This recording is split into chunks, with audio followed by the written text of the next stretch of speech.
Morning, everybody. We're going to walk through notes for lesson 2.4. It's going to be multiplying and dividing rational numbers. You're going to apply the same rules that you applied for integer multiplication and division to rational numbers multiplication and division. So these rules right here are going to apply to rational numbers. So please make sure you're writing down that positive times positive is a positive, a negative times negative is a positive, one of each equals a negative, and then division rules are the exact same. So go ahead and hit pause and write down what those rules are because we're going to apply them to rational numbers. After you've written those down, we're going to walk through the 4 different types of problems you have to do. Multiplying fractions, dividing fractions, multiplying decimals, and dividing decimals.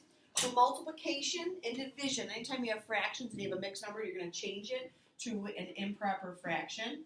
So I have negative 8/5, 9, 10, 11, 12, 13 ninths, right? Both negative.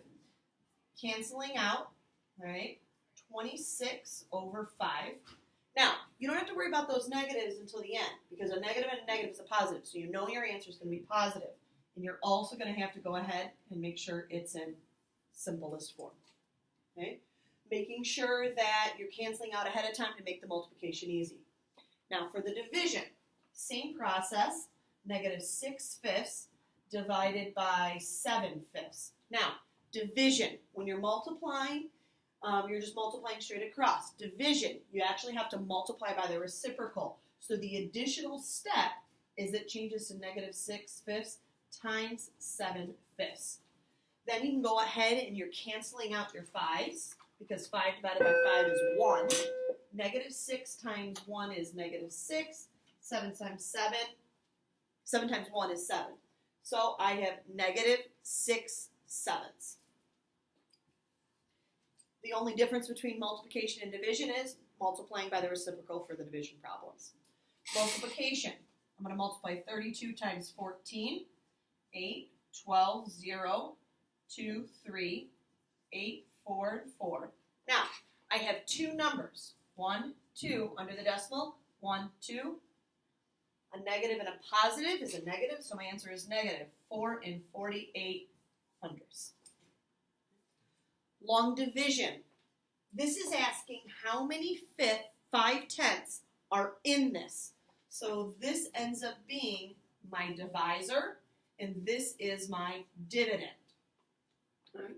So you cannot divide with a decimal. You're going to change that by swooping it over. We're multiplying both by 10. You're going to write an equivalent expression.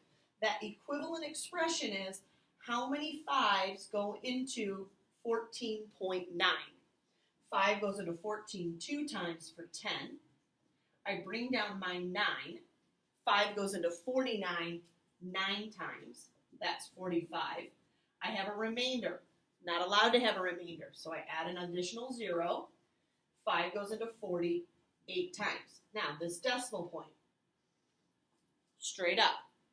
So I've eliminated the decimal point by writing an equivalent expression, multiplied however many shwoopies over in both. A negative and a negative is a positive, 2.98. Multiplying, change to improper fractions, and multiply across.